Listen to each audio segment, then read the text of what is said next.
Hello everyone, welcome to my channel brilliant minds. तो आज की इस वीडियो में हम क्लास 10 फाइनेंशियल मार्केट मैनेजमेंट का जो चैप्टर नंबर 8 है मिसलेनियस, उसके कुछ इंपॉर्टेंट क्वेश्चंस करेंगे। तो जो हमारा चैप्टर नंबर 6 और 7 है उसके इंपॉर्टेंट क्वेश्चंस मैंने आपको प्रोवाइड कर दिए हैं। नोट्स भी हैं उनके, आप चाहो तो उन्हें भी चेकआउट कर सकते हो।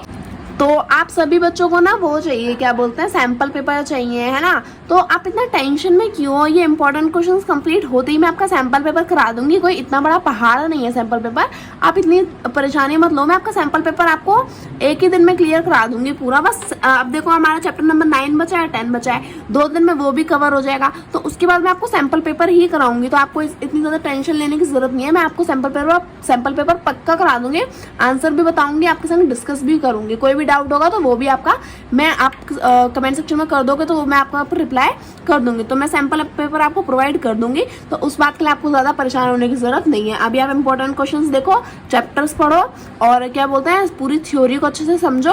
उसके बाद मैं आपको सैंपल पेपर जब जिस दिन प्रोवाइड करूंगी तो वीडियो आ जाएगी, उस दिन आप सब देख लेना। तो जो हमारा चैप्टर नंबर 8 है मिसलेनियस, उसे हम स्टार्ट करते हैं। तो यहाँ हमें दिया है question number 1, what do you understand bye corporate action, give example. तो हमें बताना है कि कॉर्पोरेट एक्शंस से आप क्या समझते हैं और हमें उसका एक एग्जांपल भी देना है। So corporate actions means when a company announce different decisions और any actions related to its company. Example, change in the price. Mummy, तो मेरी लैंप ऑफ हो गई थी तो इसलिए दोबारा से वीडियो को रीशूट कर रही हूँ। यानी कि कॉर्पोरेट एक्शंस का क्या मतलब होता है, जब कंपनी क्या करती है, कोई डिसीजंस डिसीजन क्या बोलती हूँ मैं आजकल, कोई डिसीजन लेती है अपनी कंपनी से रिलेटेड अलग अलग तरीके के, या फिर कोई एक्शन, कोई काम करती है अपनी कंपनी से रिलेटेड, तो वो क्या वो होता है हमारे corporate action. Example, change in the price of stock. अगर उसके जो स्टॉक के प्राइस अगर वो इन्हें चेंज कर दे, फॉर एग्जाम्पल पहले 10 रुपए थे, आज उसने 5 रुपए कर दिए, तो क्या हो गया, प्राइस के स्टॉक चेंज कर दिया, मतलब ये कॉर्पोरेट एक्शन है, कॉर्पोरेट एक्शन है। क्वेश्चन नंबर 2 क्या दिया है, what is arbitration.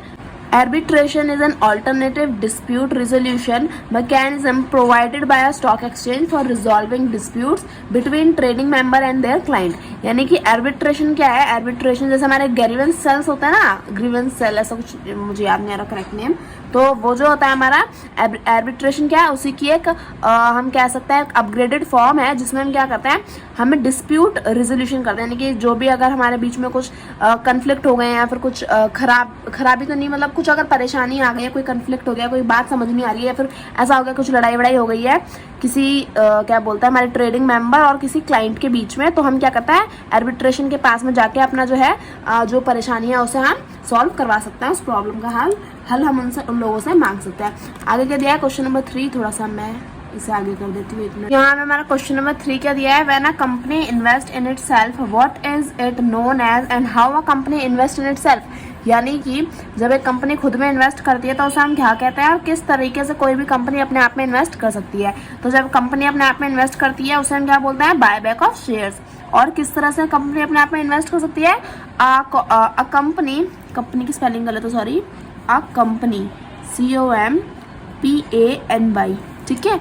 A company can invest in itself by buying shares from other investors in the market. यानी कि कंपनी अपने आप में कैसे इन्वेस्ट कर सकती है, जो उसके इन्वेस्टर्स हैं उनसे वापस अपने शेयर्स खरीद कर मार्केट में से, जैसे वो अगर ट्रेडिंग करेंगे उन शेयर्स करी, उन स्टॉक, उन शेयर्स की, तो कंपनी क्या कर सकती है, उनसे वापस उसे लेके कंपनी उसमें वापस इन्वेस्ट कर सकते हैं उन शेयर्स में और उन सिक्योरिटीज में।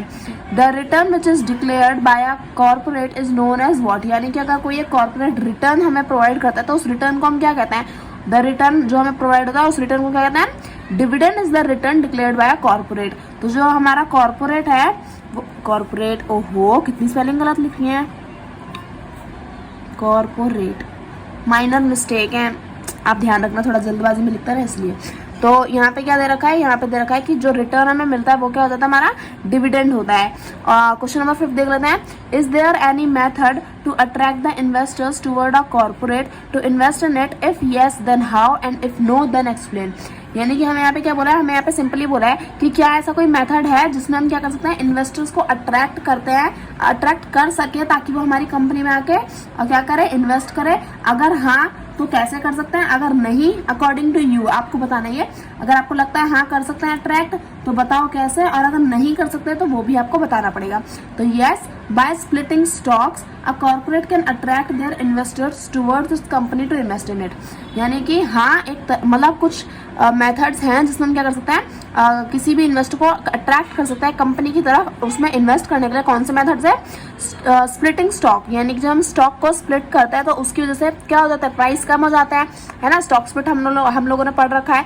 तो जब प्राइस कम हो जाएंगे तो उसकी वजह से क्या होगा, इन्वेस्टर्स काफी ज्यादा अट्रैक्ट होंगे, उन्हें क्या लगेगा कि प्राइस कम हो गए तो मैं भी इसमें इन्वेस्ट कर सकता हूँ। तो ये यहाँ पे हमारा क्या है, एक मेथड है जिसकी वजह से हम क्या कर सकते हैं, इन्वेस्टर्स को अट्रैक्ट कर सकते हैं। बाकी के बच्चे हम क्वेश्चन अपने नेक्स्ट पे से स्टार्ट करते हैं। तो यहाँ हमारा क्वेश्चन नंबर 6 है, what is the meaning of stock split. Stock split का मतलब क्या होता है? तो stock split means when a corporate divide its existing share into smaller denomination so that the number of share increases, the value या फिर price of share decreases and the market capitalization of corporate remains unchanged. यानी कि stock split का मतलब है, यानी कि जो हमारे पास एग्जिस्टिंग शेयर्स हैं, फॉर एग्जाम्पल हमारे पास एग्जिस्टिंग शेयर्स हैं 10, चलो ठीक है 10 है, हमारे पास एग्जिस्टिंग शेयर्स हैं 10, ठीक है। अब हमने उसे स्प्लिट कर दिया, यानी कि और बढ़ा दिया, वो कर दिया हमने 20, ठीक है। अब 20 में कर दिया तो समझो इन 10 की क्या थी वैल्यू, इन 10 की वैल्यू थी 100 रुपये। तो अब मार्केट कैपिटलाइजेशन तो 100 रुपये है, तो 20 में डिवाइड करो या 50 में, मार्केट कैपिटलाइजेशन क्या रहेगी, मार्केट कैपिटलाइजेशन हमारी अनचेंज रहेगी, यानी कि वो नहीं बदलेगी। तो अब सोचो ये 10 100 रुपये, ये 10 शेयर 100 रुपये के, यानी कि एक शेयर की प्राइस क्या होगी, एक शेयर की प्राइस यहाँ पे 10 रुपये होगी, एक शेयर की प्राइस 10 रुपये होगी। लेकिन यहाँ पे 20 शेयर 100 रुपये के, यानी कि एक शेयर की प्राइस क्या होगी, 5 रुपये।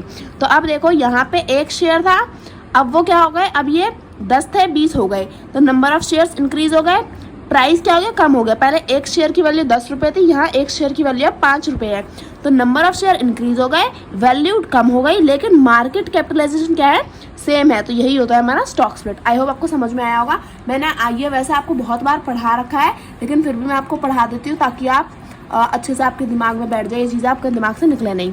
तो अब क्वेश्चन नंबर 7 है हमारा, if the total share of a company. अब देखो तो आपको थोड़ी सी बाहर से आवाज़ आ रही होगी, प्लीज़ उसे इग्नोर कर देना।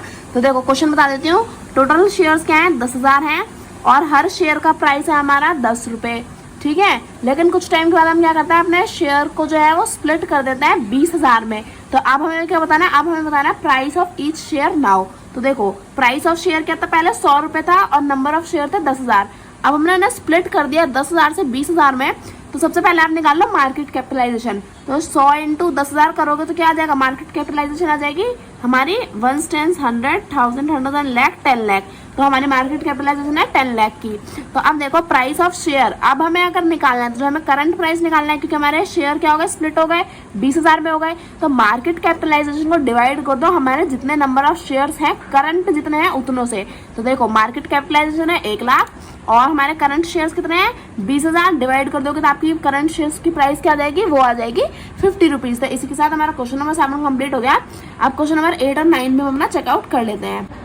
तो क्वेश्चन नंबर 8 हमें यहाँ पे क्या दे रखा है, what do you understand by IPF। तो IPF सबसे पहले फुल फॉर्म लिख दो, investor protection fund is maintained by NSE to make good investor claim which may arise out of non settlement by obligations by the trading member who has been declared a defaulter in respect to trade executed on the exchange. The maximum amount of claim payable from IPF is to investor is 10 lakh. यानी कि IPF क्या होता है, investor protection fund है, जिसमें क्या होता है कि अगर ट्रेडिंग मेंबर्स की तरफ से अगर कुछ गलती हो जाती है और उसकी वजह से जो हमारा इन्वेस्टर है, जो क्लाइंट है, उससे कोई प्रॉब्लम फेस करनी पड़ती है, तो हम IPF में क्या कर सकते हैं, अपनी कंप्लेंट फाइल करा सकते हैं। और ये हमें क्या करता है, ये इन्वेस्टर्स की प्रोटेक्शन के लिए एक फंड होता है, जिसमें क्या करता है कि ट्रेडिंग मेंबर से गलती हुई है तो उसकी वजह से आपका जो लॉस हुआ है या फिर आपकी जो कुछ आपको कुछ नुकसान हुआ है, तो आप उसे अपना वापस भरपाई करवा सकते हैं। तो आप जो एक मैक्सिमम अमाउंट क्लेम कर सकते हैं IPF से, तो वो कितनी है, वो है 10 लाख। ये आप यहाँ पे पूरी डेफिनेशन लिख सकते हैं। क्वेश्चन नंबर 9 दिया है,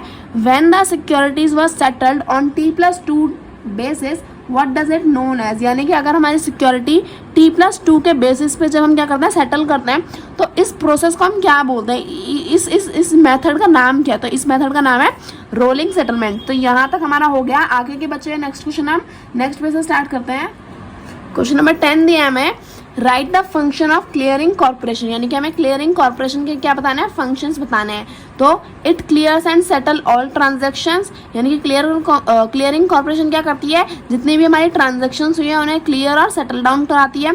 it provide financial guarantee for all transaction executed on the exchange, यानी कि जितनी भी हमारी ट्रांजेक्शन्स हुई हैं, जितनी भी हमारे एक्सचेंज हुए हैं, है ना, तो उन सब के लिए क्या करती है, फाइनेंशियल गारंटी हमें प्रोवाइड कराती है। और it provide risk management functions, यानी कि जो हमारे रिस्क मैनेजमेंट फंक्शंस है वो भी हमें क्या कराती है, क्लियरिंग कॉर्पोरेशन प्रोवाइड कराती है। तो ये कुछ इसके फंक्शंस हैं।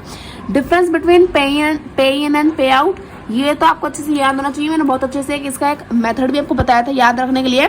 जिन्होंने वो वीडियो नहीं देखी मैं दोबारा बता देती हूँ। तो देखो, पे इन आप कैसे याद रख सकते हो, पे इन यानी कि अगर आपको ये याद रखना है तो पे इन का मतलब यानी कि पे इन, तो अगर हम क्या चाहते हैं हमारे पास पैसा आए, तो पैसा कब आएगा, जब हम कुछ चीज़ों को बेचेंगे। जब हम कुछ बेचेंगे तो हमारे पास पैसा आएगा। सो पे in day is the day in which the security sold, जिस दिन हम सिक्योरिटी को बेचते हैं और वो कहाँ जाती है, वो जाती है हमारे एक्सचेंज के पास, यानी कि जो हमारा ये स्टॉक एक्सचेंज ये सब जो है ना, इनके पास जब वो डिलीवर होते हैं, यानी कि वो दिन जिस दिन हम अपनी सिक्योरिटी को सोल्ड करते हैं, तो वो दिन होता है हमारा पे इन डे। और पे आउट डे कौन सा होता है, पे आउट हमारा पैसा कब जाता है, जब हम कुछ खरीदते हैं तो हमारा पैसा चला जाता है। तो pay out day is the day in which the security are purchase, जिस दिन हमने अपनी सिक्योरिटीज को एक्सचेंज से क्या करा, ले लिया, खरीद लिया, तो वो क्या होती है, वो होता है हमारा पे आउट डे। तो अब आप इस चीज़ को अच्छे ऐसे याद रखोगे तो आपको ज़्यादा आसानी रहेगी याद रखने में, आप कंफ्यूज नहीं होगे। तो आप इसकी डेफिनेशन को अच्छे से याद कर सकते हो। क्वेश्चन नंबर 12 दिया है, the first day of non delivery period is known as, तो वो कौन सा डे होता है, उसे हम क्या बोलते हैं, the first day of non delivery period is known as ex date. तो ये आप याद कर सकते हो, ये 1 नंबर में आ सकता है आपका। अब देखो क्वेश्चन नंबर 13 क्या दिया है, what is the importance of rolling settlement or why does any corporate need rolling settlement। तो देखो रोलिंग सेटलमेंट की नीड क्या है, सबसे पहले तो ये समझ लेते हैं। पहले तो मैं थोड़ा सा आंसर आपको पूरा दिखा देती हूँ, यहाँ देखो, ठीक है, पूरा दिख रहा है। तो rolling settlement is important for any corporation because a company closure a company closure date, because a company announce होना चाहिए यहाँ पे, a company announce book closure date from time to time. तो आप यहाँ पे अनाउंस का याद रखना। Rolling settlement is important for any corporate because a company announce book closure date from time to time, and in book closure day the company provide benefit of dividends, bonus issues, right issues, etc.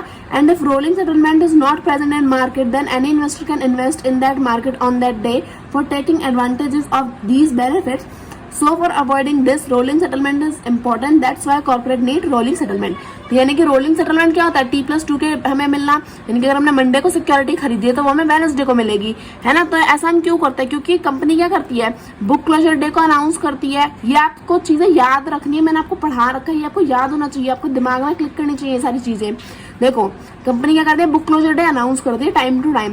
तो अब जब company ये announce करते हैं तो क्या होता है, जो उसके इन्वेस्टर्स होते हैं उन्हें बेनिफिट मिलता है, जैसे डिविडेंड मिलता है, बोनस इशू या फिर राइट इशू, और भी बहुत सारे बेनिफिट्स मिलते हैं। लेकिन अगर किसी इंसान को पता चल जाए कि इस कंपनी का बुक क्लोजर डे है, तो वो अगर उसी दिन सिक्योरिटी हमारे नाम पे आ जाएंगी तो हमारा नाम भी बुक क्लोजर में आ जाएगा, है ना। तो अगर ऐसे पता चल जाएगी तो लोग उस दिन फटाफट से जाकर उस कंपनी की सिक्योरिटीज को खरीदेंगे, ये सारे बेनिफिट्स का एडवांटेज लेंगे, और उसके बाद कंपनी का तो घाटा हो जाएगा कि वो तो नए नए आए, बेनिफिट लिया और चले गए, तो ऐसे क्या फायदा, है ना। तो इसलिए क्या होता है कि अगर आपको बेनिफिट आपको अगर आपने आज खरीदा, आज कंपनी का बुक क्लोजर डे है, आपको तो आज ही पता चलेगी ना, तो आज खरीदा तो वो सिक्योरिटी आपको आज नहीं मिलेगी, वो आपको 2 दिन बाद मिलेगी। तो इस तरह से आपकी कंपनी के में नाम आपका नहीं होगा तो आपको ये बेनिफिट्स नहीं मिलेंगे। तो इस तरह से आप गलत एडवांटेज कंपनी की नहीं उठा सकते, इसलिए कंपनी इस चीज को यूज करती है।